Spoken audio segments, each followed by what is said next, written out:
The billionaire Chamath Palihapitiya says he bought 1 million Bitcoin in 2013 and warns that Bitcoin's success will spell a global economic catastrophe if it ends up succeeding.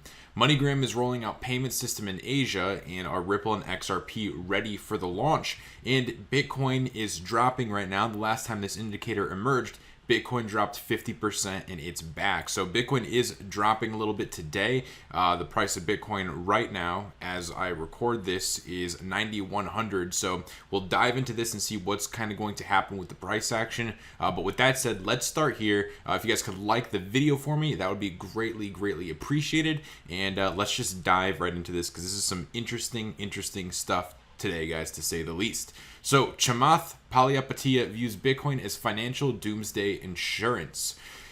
The 43-year-old billionaire, venture capitalist, and chairman of spaceflight company Virgin Galactic says on the Unchained podcast that investors should apportion 1% of their portfolio to Bitcoin and hope it never pays off. By the way, guys, this article is so great and to the point that almost everything is highlighted, and it's all worth reading, which is great. It's rare that you find an article that doesn't have much fluff in it. So he says, "I just think that if people have been hardworking with their heads down, they should have an opportunity to make sure that they don't get wiped out if the government itself just continues to make a string of bad decisions that then have rising consequences. And Bitcoin, to me, is the only thing that I've seen so far that is really fundamentally uncorrelated to that decision-making process and to that decision-making body. Because at the end of the day, any other asset class, such as equities, debt, real estate, or commodities, they're all tightly coupled to a legislative framework and an interconnectedness in the financial markets that brings together many of the governments that are sort of behaving this way." Guys, that is like a phenomenal way to put it. He says, and so it's almost like a bet against the ruling class in some ways, in making sure that you have a small amount of insurance. Insurance is something that pays off $1,000 to $1. You want these massive asymmetric payoffs because you want to be sure that a small amount of insurance can basically make you whole. And that's why I think that you should just take 1% of your portfolio, put it into Bitcoin, never look at it, and hope that 1% goes to zero. Palihapitiya recently made headlines criticizing the U.S. government's coronavirus bailout. He called on lawmakers to let hedge funds and billionaires get wiped out instead. Guys, when I didn't know that, when I read that, my respect for this guy. Let me say first and foremost, I don't really know anything about Palihapitiya at all. I've never really watched any interviews of him. I think I watched. I think he was on Joe Rogan, and I watched maybe 20 minutes of that. But I really don't know the guy, so I'm just saying based off this statement alone, I would have to say I agree. And I'm also surprised that him as a billionaire is calling for billionaires to get wiped out, because they should, guys. When you lose your job or when your business gets wiped out, the government doesn't come bail you out. So why should our government be bailing out the largest hedge funds, corporations, companies in the world? I mean, if they've managed to build companies that big and they need bailouts, come on now. Rather, he says Bitcoin's success will rely on the sum of many bad decisions by governments, an outcome he says no one should want to happen. He says if your Bitcoin pays off, it will be cataclysmically destructive for the world, and that'll have enormous consequences to many people we all know and care about who weren't hedged in Bitcoin, and so you almost don't want it to happen. Palihapitiya doesn't really see any other path to Bitcoin's success other than that complete financial breakdown. And get this, guys. So the only path to Bitcoin's success that he sees is a complete financial breakdown, and he believes there are much easier to use products that will serve as virtual payment mechanisms. Interesting, guys. So he's basically saying that Bitcoin is kind of like that apocalyptic thing that will take off if SHTF, right? If shit hit the fan. But there's other coins that are easier than Bitcoin for peer-to-peer transactions, business-to-business transactions. He basically sums it up as what we have here, virtual payment mechanisms.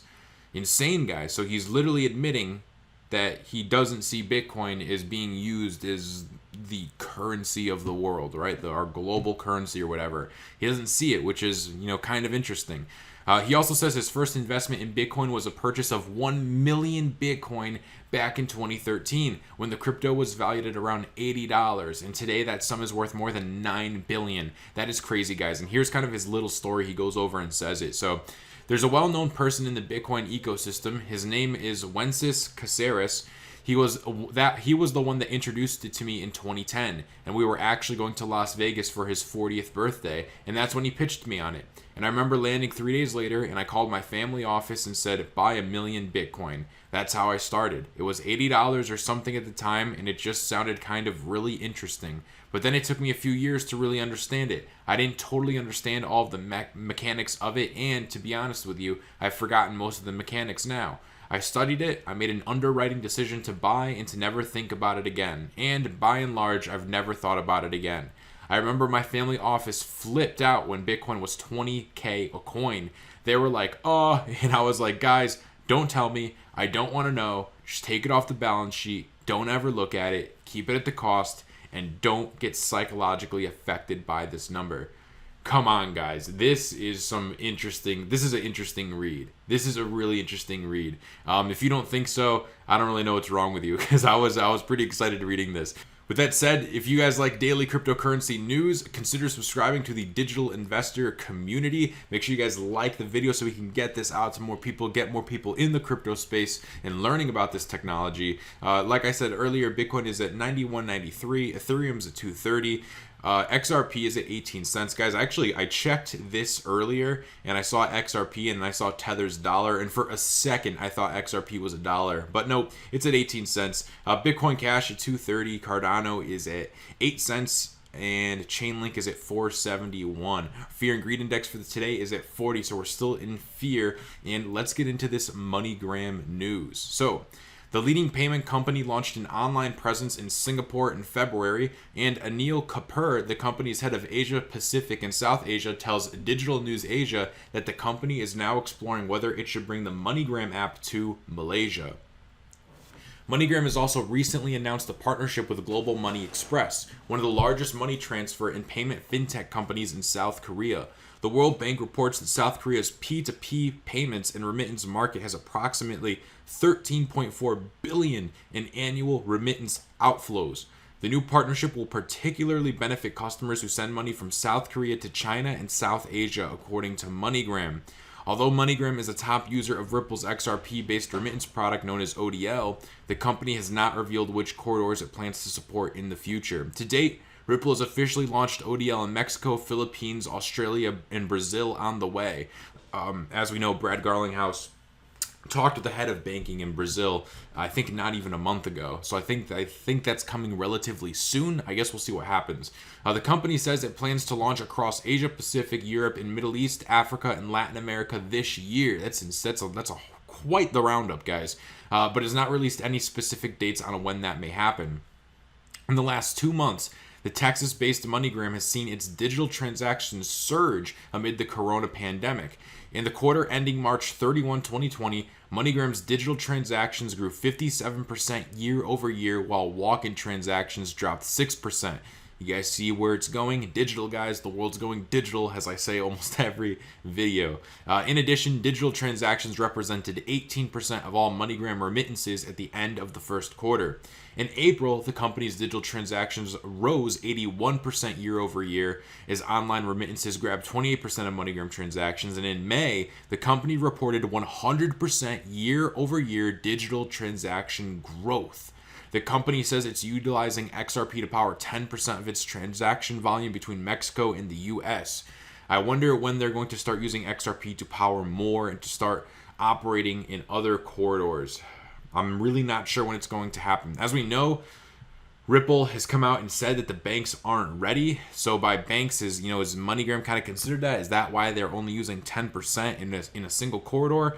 I don't know. I guess we will see what happens. But it would be interesting if XRP is being used in some way in this corridor, as basically this article suggests, saying, are Ripple and XRP ready for the launch? So the article is suggesting that Ripple and XRP are in some way going to be a part of this.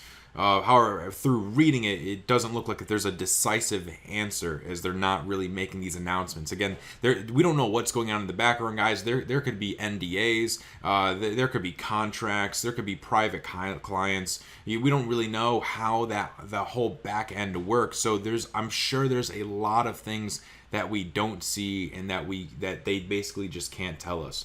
So the last time this indicator emerged, Bitcoin dropped 50% and it's back. And before we dive into this, I want to know, guys, if Bitcoin drops, will you be accumulating or will you be walking away and taking some time off? Let me know. Will you be taking some time off or will you be accumulating? No wrong answer. I've definitely taken time off before. However, I've been in this market long enough now to just know to just buy when there's blood, and that's what I do.